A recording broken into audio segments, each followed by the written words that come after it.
మన సనాతన సాంప్రదాయం సూర్యుడిలా వెలుగులు పంచడం వెనుక ఎందరో మహానుభావులు తపో సంపన్నుల కృషి దాగి ఉంది.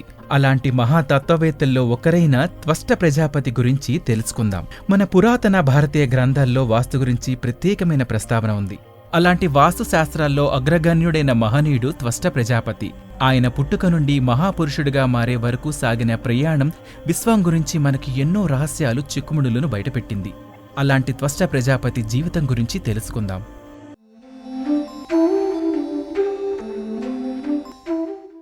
అదితి కశ్యప మహర్షికి జన్మించిన త్వష్ట సాధారణ శిశువు కాదు. అతని రాకను ఆకాశం, నక్షత్రాలు గమనించాయి, ఎంతో ఆనందించాయి.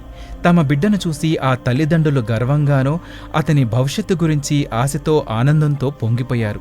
చిన్నప్పుడు చాలామంది పిల్లలు బొమ్మలతో ఆడతారు. కాని త్వష్ట మాత్రం విశాలమైన ఆకాశాన్ని తన ఆట స్థలంగా మార్చుకున్నాడు. మెరిసే నక్షత్రాలను గమనించేవాడు. నక్షత్ర మండలాలు, పాలపొంతలను, వాటి కదలికలను గమనించి నమూనాలుగా తయారు చేయటం, నక్షత్రాల కదలికలను బట్టి వాటిని మళ్లీ తిరిగి అమర్చడం అతనికి చాలా ఇష్టం. ఇది కేవలం ఆట మాత్రమే కాదు, భవిష్యత్తులో తను చేయబోయే గొప్ప పనులకు సైతం శ్రీకారం చుట్టింది. త్వష్ట ఎప్పుడూ తన చుట్టూ ఉన్న జ్ఞానుల నుండి అనేక శాస్త్రాలను నేర్చుకునేందుకు ఎక్కువ సమయం కేటాయించేవాడు. తపో సంపన్నులు, మహాపండితుల నుంచి విశ్వం, దాని సృష్టి వంటి కథలను వినేవాడు. ఇది అతని స్థానాన్ని గురించి అవగాహనను పెంచుకునేందుకు సహాయపడింది. త్వష్ట తాను పొందిన జ్ఞానాన్ని ఉపయోగించి ఒక సృష్టికర్తగా ఆవిష్కరించుకున్నాడు. తన ప్రతిభను ప్రపంచానికి చాటి చెప్పే ప్రయత్నాలు చేశాడు. అతను మేఘాలను ఉపయోగించి వాటిని అందమైన ఆకారాలుగా మలిచాడు. అలాగే మేఘాలను జంతువులు లేదా ఇతర పర్వతాలుగా మార్చేవాడు. సువిశాల ఆకాశాన్ని తన ఊహకు తగ్గినట్టుగా రూపొందించేవాడు. అందరి పిల్లల మాదిరిగానే త్వష్టకు అనేక మంది స్నేహితులున్నారు. వీరంతా యువ ఖగోళ శాస్త్రవేత్తలు. వీరంతా కలిసి బ్రహ్మాండంలోని సుదూర పాలపొంతలను అన్వేషించేవారు. నక్షత్రాల పుట్టుకను గమనించేవారు. వీరి ఆటలు కూడా ఖగోళ జ్ఞానంతో నిండి ఉండేవి. త్వష్ట తన స్నేహితులతో కలిసి పెరిగాడు. వారితో జీవితకాలం పాటు ఉండే బంధాన్ని ఏర్పరచుకున్నాడు. త్వష్ట బాల్యం కేవలం ఆటలతో సాగిపోలేదు. అనేక సవాళ్లను ఎదుర్కొన్నాడు. ఈ క్రమంలో తాను చేసిన తప్పులు యావత్ సృష్టిని సైతం కొంత గందరగోళానికి దారితీసిన సందర్భాలు ఉన్నాయి. కాని తన తల్లిదండ్రులు, పెద్దల మార్గదర్శకత్వంతో అతను అనుభవాల నుండి అనేక విషయాలు నేర్చుకున్నాడు. వాటినే పాఠాలుగా మార్చుకున్నాడు. త్వష్ట ప్రారంభం నుంచి సృష్టి నుంచి విలువైన పాఠాలను అభ్యసించాడు. నమ్మశక్యం కాని సృష్టి రహస్యాలను సైతం అతడు తెలుసుకున్నాడు. అతను విన్న ప్రతి కథ, అతను అధిగమించిన ప్రతి సవాళ్లను అతని భవిష్యత్తుకు ముందడుగుగా నిలిచాయి. త్వష్ట యుక్త వయసులో తన శక్తి, సృజనాత్మకత, ప్రత్యేక ప్రతిభతో ముందడుగు వేశాడు. ఈ దశే అతడి జీవితంలో చాలా కీలకమైనదిగా మారింది. అతని బాల్యంలో జరిగిన అద్భుతాలు అతని యుక్త వయసులోకి వచ్చే సమయానికి అవన్నీ బరువైన బాధ్యతలుగా మారాయి. బాల్యం నుండి యుక్త వయసులోకి మారినప్పుడు ఒక మార్పు స్పష్టంగా కనిపించింది. ఇక అతను కేవలం నక్షత్రాలు, మేఘాలతో ఆడుకోవటం లేదు. ఇప్పుడు అతడి దృష్టి మరింత కేంద్రీకృతమైంది. ఒక అద్భుతమైన సృష్టిని రూపొందించడానికి తాను సహజమైన శక్తి సామర్థ్యాలు ఉపయోగించడం ప్రారంభించాడు. తన యుక్త వయసులోనే దేవతల రాజైన ఇంద్రుని కోసం అద్భుతమైన శక్తివంతమైన వజ్రాయుధాన్ని సృష్టించాడు. అది కేవలం ఒక ఆయుధం మాత్రమే కాదు, మహాశక్తికి మరొక రూపం. వజ్రాయుధం తయారీతో త్వష్ట తనలోని పెరుగుతున్న నైపుణ్యతలను ఈ సృష్టికి పరిచయం చేశాడు. వజ్రాయుధాన్ని రూపొందించడం అంత సులభం కాదు. విశ్వశక్తులపై అవగాహన ఉంటేనే ఇలాంటి ఆయుధాలు సృష్టించగలుగుతారు. ఇంద్రుడు వజ్రాయుధాన్ని ధరించినప్పుడు త్వష్ట సామర్థ్యం సమస్త లోకాలకు పరిచయమైంది. త్వష్ట అనేక గొప్ప విషయాలను సాధించినప్పటికీ యుక్త వయసులో కొన్ని పొరపాటులు కూడా చేశాడు. అతడు సృష్టించిన కొన్ని ఆయుధాలు కారణంగా ఊహించని పరిణామాలు దారితీశాయి. అయితే ప్రతి తప్పు నుంచి అతడు ఒక పాఠాన్ని నేర్చుకున్నాడు. అతను తడబడిన ప్రతిసారి మరింత జ్ఞానంతో పైకి లేచాడు. యుక్త వయసులో త్వష్ట తన చుట్టూ ఉన్న మహర్షుల మార్గదర్శకత్వం కోరుకునేవాడు. వారితో కలిసి ఉండి తన జ్ఞానాన్ని పెంచుకునేవాడు.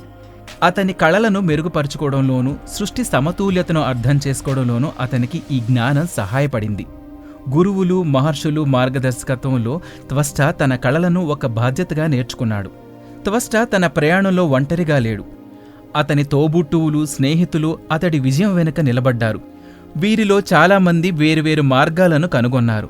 వారంతా కలిసి తమ కలలను పంచుకున్నారు, సవాళ్లను ఎదుర్కొన్నారు. వారందరి స్నేహం త్వష్ట సంకల్పాన్ని బలపరిచింది. యుక్త వయసులో త్వష్ట తన అసమానమైన నైపుణ్యంతో విశ్వాన్ని తీర్చిదిద్దే బాధ్యతలు భుజానపైన వేసుకొని హృదయపూర్వకంగా తన పాత్రలోకి అడుగుపెట్టినప్పుడు కూడా అతడి వెన్నంటి నిలిచిన వారిలో అతడి బంధువులు, తోబుట్టువులు ఉన్నారు. త్వష్ట విశ్వకర్తగా తన పాత్ర గురించి చూద్దాం. త్వష్ట యుక్త వయసులో అతను సృష్టిలో లోతుగా లీలమవుతూ కొత్త నక్షత్రాలు, పాలపొంతల కోసం విశ్వవైపు చూసేవాడు. కేవలం వస్తువులను నిర్మించడం మాత్రమే కాదు, అతను తన విధిని బాధ్యతగా స్వీకరించి అద్భుతాలు సృష్టించేవాడు. అలాగే అతడు విశ్వకర్తగా పేరు సంపాదించాడు. అంతేకాకుండా దేవతలకు దైవిక అమృతం అయిన సోమరసాన్ని త్వష్ట సృష్టించాడు. సోమరసం కేవలం పానీయం కాదు, ఇది ఖగోళ మాయాజాలం. ఇందులో విశ్వం, ఆత్మ, పునర్జీవన సారాంశం మిళితమై ఉంటుంది. ఇది త్వష్ట స్పష్టమైన కనిపించని అంశాల గురించి లోతైన అవగాహనకు నిదర్శనం. త్వష్ట జీవితమంతా ప్రశంసలతో నిండి ఉన్నప్పటికీ అడ్డంకులు కూడా అనేకం ఉన్నాయి. ప్రతి సృష్టికర్త సృష్టి విధ్వంసం కూడా ఎదుర్కొంటాడు. త్వష్ట అపారమైన శక్తిగల జీవులను రూపొందించాడు. వాటిలో కొన్ని దేవతలకు సవాళ్లు కూడా విసిరాయి. అలాంటి సమయంలోనే సృష్టి సమతుల్యం అనేది ప్రధాన అంశంగా వివాదం తెరపైకి వచ్చింది. ఖగోళ సృష్టికర్తలో కీలక వ్యక్తిగా త్వష్ట దేవతలతో పొత్తు పెట్టుకున్నాడు. అతను వారికి అనేకసార్లు సహకరించాడు.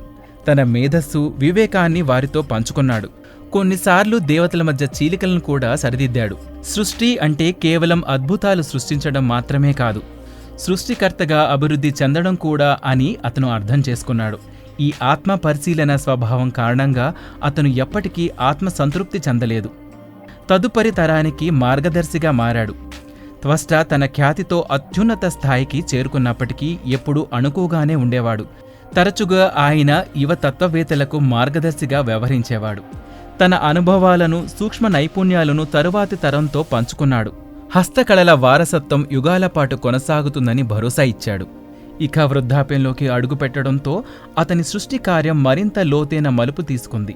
ఇది వస్తువులు లేదా జీవులను రూపొందించడం గురించి మాత్రమే కాదు, ఇది వాటిలోని జ్ఞానం, జీవిత పాఠాలను పెంపొందించే దశకు చేరింది. అయితే జ్ఞానంతో పాటు సవాళ్లు కూడా ఎదురయ్యాయి.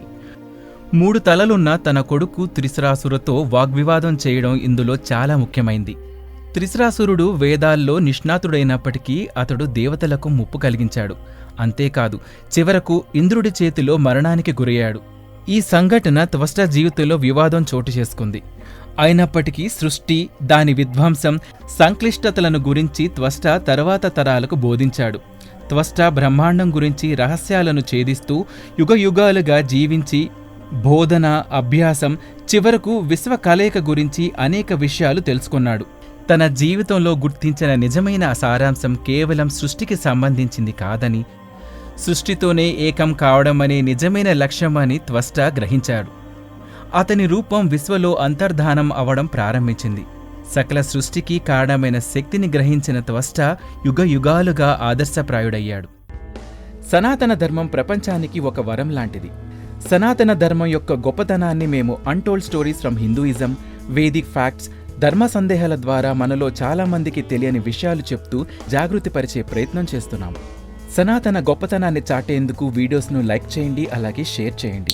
సబ్స్క్రైబ్ చేయడం ద్వారా మాకు సపోర్ట్ ఇవ్వండి. అలాగే మీ అభిప్రాయాలను కామెంట్స్ రూపంలో పంచుకోండి.